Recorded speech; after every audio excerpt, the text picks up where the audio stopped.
ನಮಸ್ತೆ ವೀಕ್ಷಕರೇ, ರಘು ಎಜುಕೇಟ್ ಚಾನಲ್ಗೆ ಸಬ್ಸ್ಕ್ರೈಬ್ ಆಗಿರದಿದ್ದರೆ ಸಬ್ಸ್ಕ್ರೈಬ್ ಬಟನ್ ಒತ್ತಿ, ಹಾಗೇನೇ ಲೇಟೆಸ್ಟ್ ಅಪ್ಡೇಟ್ ಪಡೆಯಲು ಬೆಲ್ ಬಟನ್ ಒತ್ತಿ. ಆತ್ಮೀಯ ಪಾಲಕರೇ, ತಮ್ಮೆಲ್ಲರಿಗೂ ನಿಮ್ಮ ಅಭಿಮಾನದ ರಘು ಎಜುಕೇಟ್ ಚಾನಲ್ಗೆ ಸ್ವಾಗತ. ಒಂದು ಪಕ್ಕಾ ಮಾಹಿತಿಯೊಂದಿಗೆ ಈ ವಿಡಿಯೋವನ್ನು ನಿಮಗಾಗಿ ತಂದಿದ್ದೇನೆ. ತಾವೆಲ್ಲರೂ ಬಹಳ ದಿನಗಳಿಂದ ಕಾಯುತ್ತಿದ್ದ RTE 2019-20ನೇ ಸಾಲಿನ ಶಿಕ್ಷಣ ಹಕ್ಕು ಕಾಯ್ದೆ ಅಡಿಯಲ್ಲಿ ಪ್ರವೇಶ ಕಲ್ಪಿಸಲು ಶಿಕ್ಷಣ ಇಲಾಖೆ ಅರ್ಜಿ ಕರೆದಿದೆ.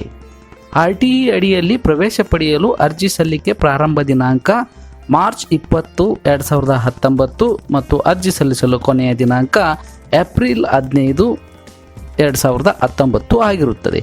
ಹಾಗಾಗಿ ಪಾಲಕರೇ, ಅರ್ಜಿ ಸಲ್ಲಿಸಲು ಅವಶ್ಯಕವಾಗಿ ಬೇಕಾಗುವ ದಾಖಲೆಗಳಾವುವು ಮತ್ತು ಅರ್ಜಿ ಸಲ್ಲಿಸುವುದು ಎಲ್ಲಿ, ಅರ್ಜಿ ಸಲ್ಲಿಕೆ ಕ್ರಮದ ಬಗ್ಗೆ ಈ ವಿಡಿಯೋದಲ್ಲಿ ತಿಳಿಯಲಿದ್ದೀರಿ. ಬನ್ನಿ ವಿಡಿಯೋ ಶುರು ಮಾಡೋಣ.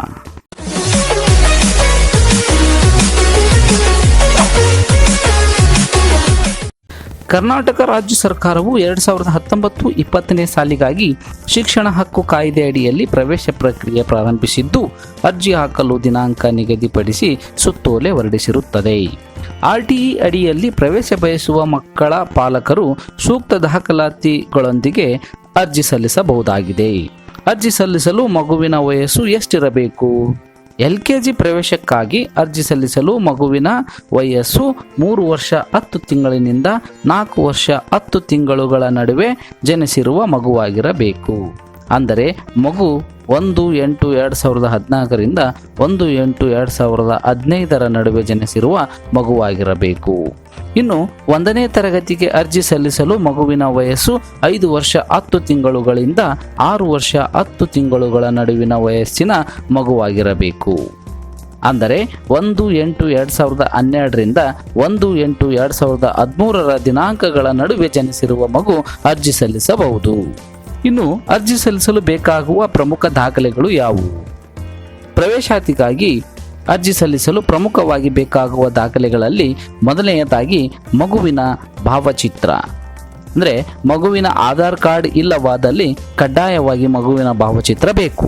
ಅಲ್ಲದೆ ಮಗುವಿನ ಆಧಾರ್ ಕಾರ್ಡ್ಗಾಗಿ ಅರ್ಜಿ ಸಲ್ಲಿಸಿರುವ ಸ್ವೀಕೃತಿ ಅಂದರೆ ಅಕ್ನಾಲಾಜ್ಮೆಂಟ್ ಪತ್ರ ಅವಶ್ಯಕವಾಗಿ ಬೇಕು. ಒಂದು ವೇಳೆ ಮಗುವಿನದು ಆಧಾರ್ ಕಾರ್ಡ್ ಇದ್ದರೆ ಗುರುತು ಪತ್ತೆಗಾಗಿ ಅದನ್ನು ಅವಶ್ಯಕವಾಗಿ ಸಲ್ಲಿಸಬೇಕಾಗುತ್ತದೆ. ಎರಡನೆಯದಾಗಿ ತಂದೆ ಅಥವಾ ತಾಯಿಯ ಆಧಾರ್ ಕಾರ್ಡ್.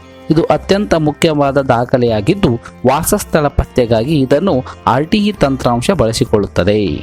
ಇನ್ನು ಮೂರನೆಯದಾಗಿ ಮಗು ಹಿಂದುಳಿದ ವರ್ಗದವರಾಗಿದ್ದರೆ ಜಾತಿ ಮತ್ತು ಆದಾಯ ಪ್ರಮಾಣ ಪತ್ರ ಸಲ್ಲಿಸಬೇಕು.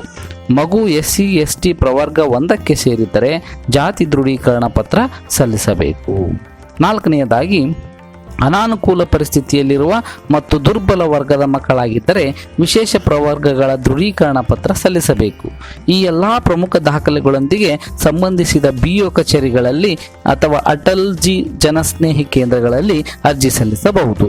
ಇನ್ನು ಬೆಂಗಳೂರಿನವರಾಗಿದ್ದರೆ ಬೆಂಗಳೂರು 1 ಕೇಂದ್ರದಲ್ಲಿ ಅರ್ಜಿ ಸಲ್ಲಿಸಬಹುದು. ಹೀಗೆ ಈ ಎಲ್ಲ ದಾಖಲೆಗಳೊಂದಿಗೆ ಪಾಲಕರೇ ಅರ್ಜಿಯನ್ನು ಸಲ್ಲಿಸಿ ಈ ಮಾಹಿತಿಯನ್ನು ಎಲ್ಲ ಪಾಲಕರಿಗೂ ಶೇರ್ ಮಾಡಿ ಅಂತ ವಿನಂತಿಸಿಕೊಳ್ತಾ, ಈ ಮಾಹಿತಿ ಈ ವಿಡಿಯೋ ತಮಗಿಷ್ಟವಾದಲ್ಲಿ ಒಂದು ಪ್ರೀತಿಯ ಲೈಕ್ ಕೊಡಿ ಮತ್ತು ಕಾಮೆಂಟ್ ಮಾಡಿ. ಈ ವಿಡಿಯೋವನ್ನು ನೋಡಿದ್ದಕ್ಕಾಗಿ ತಮ್ಮೆಲ್ಲರಿಗೂ ಅಭಿನಂದನೆಗಳು. ನಮ್ಮ ಚಾನಲ್ಗೆ ಇದುವರೆಗೂ ಯಾರು ಸಬ್ಸ್ಕ್ರೈಬ್ ಆಗಿಲ್ವೋ ಅವರು ತಪ್ಪದೇ ಸಬ್ಸ್ಕ್ರೈಬ್ ಮಾಡಿಕೊಳ್ಳಿ. ಎಲ್ಲರಿಗೂ ಶುಭವಾಗಲಿ.